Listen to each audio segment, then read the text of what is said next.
Welcome to Something to Talk About from the Bainbridge Island Senior Community Center. Today, I, the director, Reed Price, am going to talk a little bit about dreams and aspirations for a expanded senior community center. And I'll do that in just a minute, but I want to first thank Fieldstone Communities of Bainbridge Island, which sponsors our podcast, which actually is recently named the Best of Bainbridge podcast by the Bainbridge Review poll of readers. Fieldstone, on the other hand, I'd like to talk about because they offer independent and assisted living and a vibrant memory care community. They're located up on Rolling Bay, and you can visit them. They'll treat you to lunch. Go to their website, fieldstonecommunities.com, or call Celia or Jamie at 206 594 1010. Also, we are meeting on the ancestral homeland of the Suquamish people, the people of the clear salt water who have lived on these shores of the Salish Sea and plied these waters since time immemorial. We are grateful for their sharing of how we can be better stewards of these lands and waters. So the topic of discussion today is a redesigned, reimagined, and expanded senior community center. The center that we are enjoying today was first put together in the 80s. A couple of houses were joined by a small community room, not that small, but holds about 50 to 80 people. And the building has been remodeled to some degree from time to time, but its bones are back to a 1953 house and probably a 1990s construction. And the center was originally conceived, I think, as a community space. The Commons was what they were calling the central hall there, that when you walk in the door, Uni Hall. And I think at the beginning it was managed by City Hall. And the east part of the building, which is the older house, was a outpost for the Kitsap Health Department originally. And the senior center was mostly on the west side of the building. Well, uh, the senior community has continued to grow. The community has continued to grow, and the building is now stretched to the limits.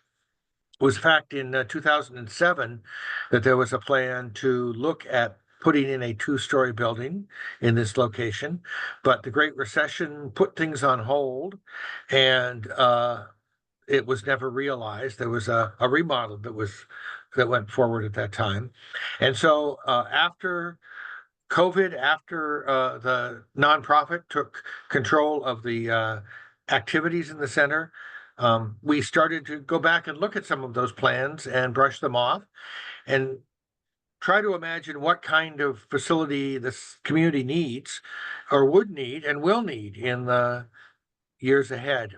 And so we've started down a road of imagining a larger senior community center that would be located at the same spot, um, and would be about twice the size, three times a little more than twice the size of the current building. So I'm going to share some pictures with you. We're very early in the process. We're at this point, after about a year and a half of conversations with membership, and work with Charlie Winslow and Winslow Architects, starting to conceive what might work in the long term for our community. So let me just start by sharing my screen and see if you can see this. Share. There we go. So this is a look at the proposed replaced senior community center on the location of the current center, right on Waterfront Park. It's a perfectly centralized location right in the densest part of the city of Bainbridge Island. It's well connected to community to transportation routes. There's a lot of senior housing and apartment buildings and condominiums within walking distance of the current location. And it is seems like the right place to put a project like this. So given that, we have looked at the idea of rebuilding here rather than trying to find another location. This picture shows you how the current location is connected to downtown, and also with this construction, I think we would do a better job of connecting Waterfront Park with the rest of the community with Winslow Way. You can see the dotted line kind of gets you from City Hall to the city dock, and right along the way would be the expanded senior community center. I'm going to move this down a little bit and make this a little smaller. So you can see the idea of the expanded center is that it would stretch from Bejune, which is the street that runs between the park and Town and Country Market, and Bryan Drive, which is the current main entrance to the center.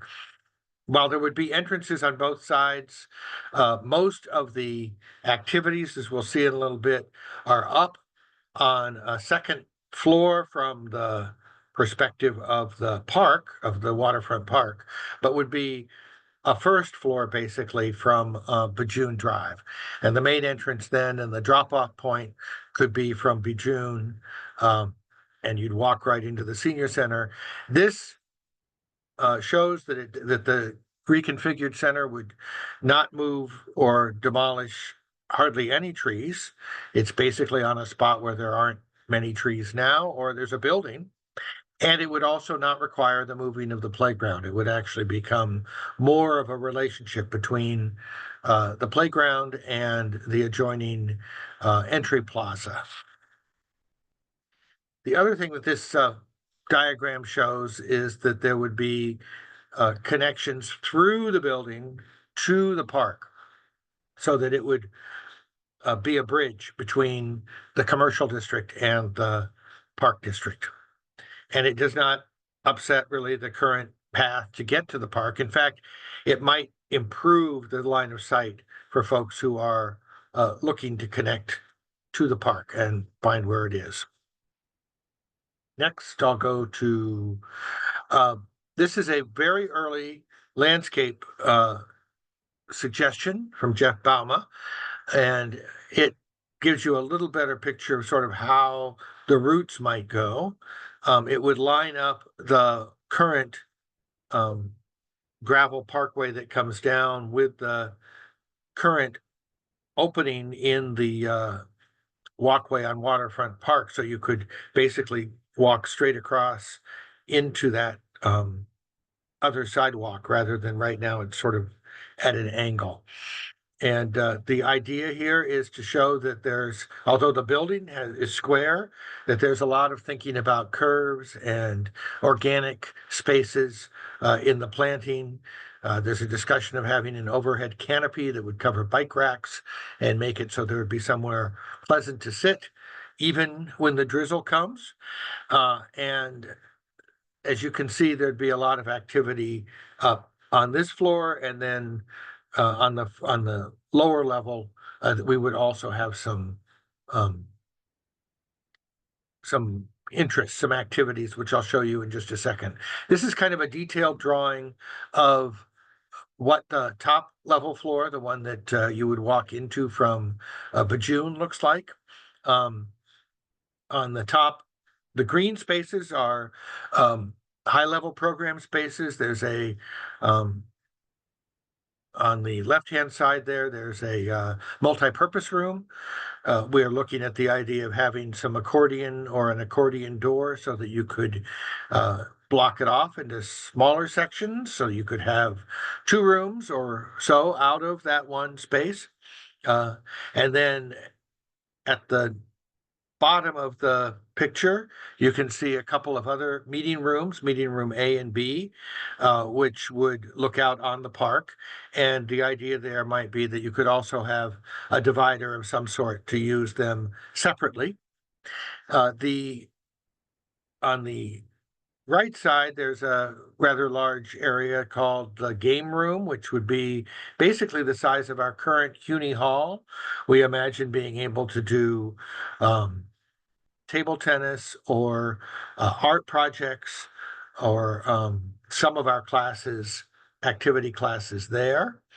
And then above that is a larger library area. We, since COVID, have been running a lending library, both of puzzles and books, and it's a quieter place for people to sit. And we want to make sure that we can maintain that. And then down this hallway, we have both a sort of a cafe area, which is where we might serve meals on wheels or soups, or that might be where we sit for coffee in the morning. And then a general uh, lounge area in between that. This is the administration area at the top, but one of the things that I want to point out is that we're looking not only for spaces for senior center staff, but we look at this as a collaborative space where other organizations might be able to come and use it as well. You can see that on the right side, there are a series of shared offices and shared spaces, small meeting rooms, so that things like the state health insurance benefit advisors, the SHIBA folks who help with Medicare, might be able to continue to have meetings here. Expanded meetings perhaps for the independent living group from Housing Resources Bainbridge, one-on-one meetings for somebody like the community resource navigator, Katie O'Shea from IVC, and other sorts of activities like that that would be services of value to people in our community. We are planning a commercial kitchen so that the building can be flexible and host all kinds of activities for the seniors and for nonprofit organizations in the main. And also, we're looking at little restroom equity rather than putting in men's and women's restrooms. We're looking at how to configure non-gendered restrooms so that we can make sure that there's adequate facilities for everyone. And then the lower level here that I'm going to go to is actually the current level of the senior community center. We would put in some parking, about 30 parking spaces. And at that level, facing the park, we'd have a thrift store and a community room that would have a restroom and some sink facilities. It'd be perfect for our 3 times a month foot care services. Would be also a great place to do vaccine clinics or other health and wellness checkups. It also would be a self-contained space that community folks could use without needing access to the whole building if they wanted to use it on a night or a weekend. Our idea here is to create an accessible space that is welcoming to everyone. And we're working with a company called Studio Pacifica, which is a accessibility contractor, to make sure that we design something that is aware and open to people with all kinds of either mobility issues or sensory deprivation issues, difficulty seeing or hearing, and so that we can make it easy to move through the building. The idea is that these walkways and hallways are really more like indoor streets. They're wider than your average hallway, so people could be talking to each other or standing aside while somebody else is walking by. We're looking at this as designed like a small village with larger gathering spaces like the multi-purpose hall and the meeting rooms connected by those generous corridors. And then we also want to make sure that we maintain and enhance generous outdoor spaces so that people can feel comfortable informally as well as formally participating in activities here. Our hope is that this will be inviting as well as have the capacity for intimacy for places like the library or the meeting rooms where you want to have a private conversation. And we also are planning to have abundant natural materials and light so that it reflects uh, the nature of the Pacific Northwest and is cognizant of the fact that sometimes of the year we really need to encourage light. One of the things that the architect has talked about is putting a lot of skylights into these walkways in addition to LED lights, so that you'll have a lot of natural light even in areas um, that that would be otherwise corridors. And they're also looking at the idea of where can we put glass uh, vistas on these areas. So we have around the edges uh, open vistas out to all parts of the park, which will make a better connection between the outdoors and the indoors. I'm going to stop here in case there are any questions or comments that anybody would like to make. I'd love to have a little discussion now.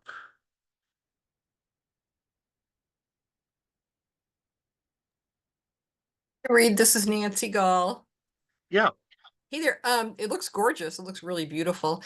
Um, I'm wondering, I had heard in the past that there was possibly going to be senior living apartments as part of this project. Is that what's the status of that? So we reached out in our original conversations with well, first, just conversations around town and a clear need for senior housing. And so our original conception, which is probably 2 years ago now, Colleen Kilbart, who's on this call, might be able to correct me if I'm wrong. When we first started to look at this, we imagined that there might be a partnership with the city or someone else building above part of this building 10 or 15 or even 20 units. But we aren't housing specialists, and the city was not in a position, nor was HRB, to partner with us at that time. And so we weren't really able to sign on to the idea of taking on housing as well as a senior center. But we are aware of that concern, and so one of the things that we did in putting together this plan is we had the architect Charlie look at this space, this sort of space that's at the top here with the playground and the two ends of the Eagle Harbor Park, and he mapped out the potential for basically a little under 60 units in two smaller buildings that could be on this space within current code without getting into the way of the park itself, and actually not even needing to displace the playground. So while this program does not include senior or low income housing, it also does not preclude it. And we're finding, of course, that these things are expensive. So if we had added a partnership with the housing, we would have obviously needed a partner who could help us with raising that housing funding and bringing the expertise. So no housing in the expanded center, but the potential for housing adjacent.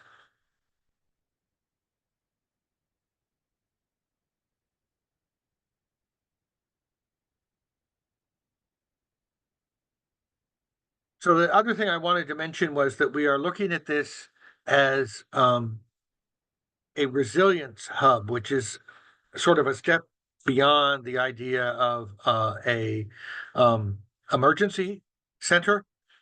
The idea being that this is a place where not only during emergencies, but throughout your needs or the community's needs, this is a gathering place. This is a crossroads for information and assistance. And that certainly is true to the way we do business now. But as we design this and think about how to use it, we want to make sure that it is flexible enough to be able to be converted in the event of a severe weather, heat or cold spell, that we design it in a way that it is not going to use a lot of electricity or other energy. We're working to make it at least a silver building. And we're working with Bainbridge Prepares and the city's emergency management coordinator to think about ways that we can design this so that it would be useful and easily converted in the event of a disaster. So things like considering on-site storage, the need for emergency showers or emergency laundry. Those are things that we're thinking about as we're putting the touches on this and trying to figure out how to blend that with trying to come in at a reasonable price. The current rough order of magnitude price for this, if we're building it in 2027, would be $19 million. And although that is a lot of money, it does give us a couple of years to try to raise it. And we're going to be beginning that process. Well, we actually have begun that process, but it's going to take us a while to identify people who are able to give us 7 or big 6-figure gifts, which is what we need to know that we can move forward on this. I will say we've been through presentations to the city council 3 times. We've received unanimous approval as we've been working on this project. And we also have presented to the Design Review Board and to the Planning Commission. And so we are getting a lot of community support for the idea that this is a useful program, and that we will be producing something that'll be a benefit to people of all ages here on Bainbridge Island. And as I like to say, the Bainbridge Island community is also a senior community by definition. More than half of our population is over the age of 50, and 27% of our population is 65 years of age or older. So certainly, while this is a community space, we're also dedicated to making sure that the programs and services that the Senior Community Center offers will address those needs. Reed, Are there any? Yes, Yeah. yes, Sheila. Reed, just terminology, you said a silver?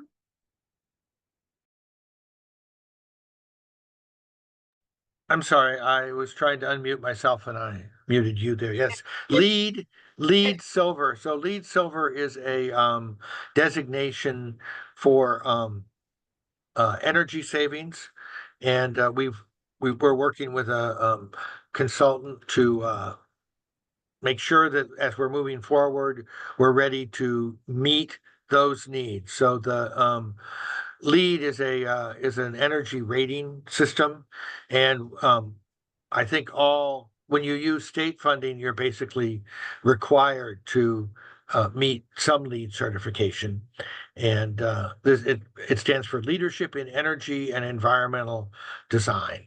And of course, we want to make sure that we're building a resilient, sustainable building anyway. There are some costs that are associated with going through the LEED categories, but I think that as a community building, it just like the accessibility issues, making sure that we are being frugal with our energy use is an obligation. Yes, Jake. Hi, Reed. We were not able to go to City Hall last night, but I'm curious about if there was any feedback or anything that happened at that presentation that would be helpful for us to know. Last night we had a public participation meeting, which was hosted by the Planning Commission, and there weren't very many people there. There were some comments from the Planning Commission, and there was one citizen who spoke mostly concerned about parking.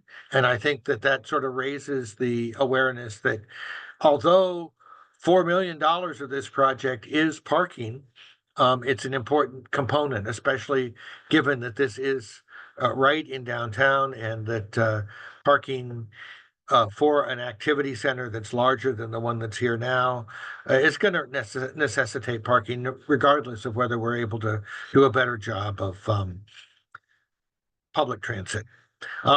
So I would say that generally the feedback was good. One of the members of the Planning Commission did ask about whether there was a possibility that pathway that we currently have that cuts right down between the playground and the center, which is gravel and really kind of unpleasant, if it could be replaced with a accessible pathway.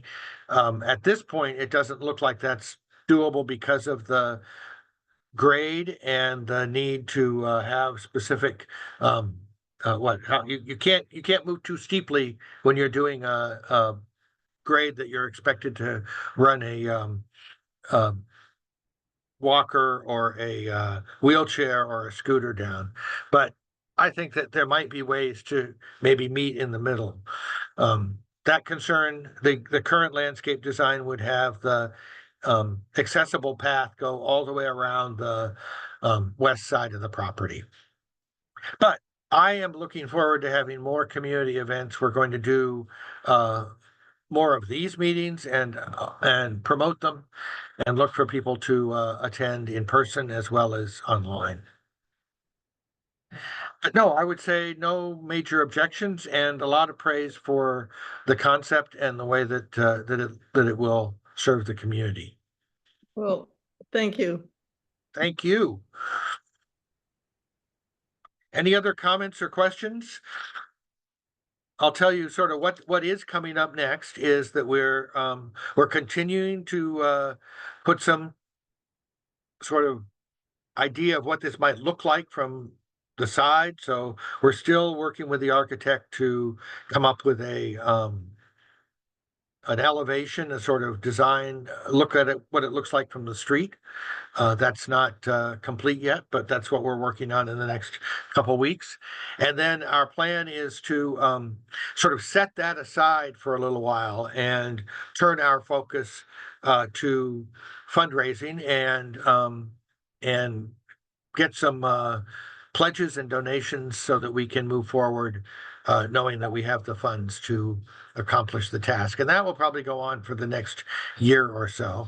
But we will continue to keep the door open for people who have feedback and suggestions, because although it gets more difficult the further down the road you go to make major modifications, I think that minor awareness of things we can do in the short term or smaller changes are things that we can do all the way up until the time we start to build. I was talking to the executive director of the Suquamish Museum, Lisa Jackson, and she was talking about some of the things that they have learned based on the not so long ago building of that building.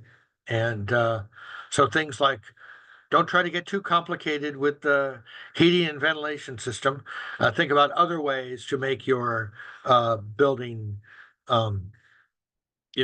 passively energy light.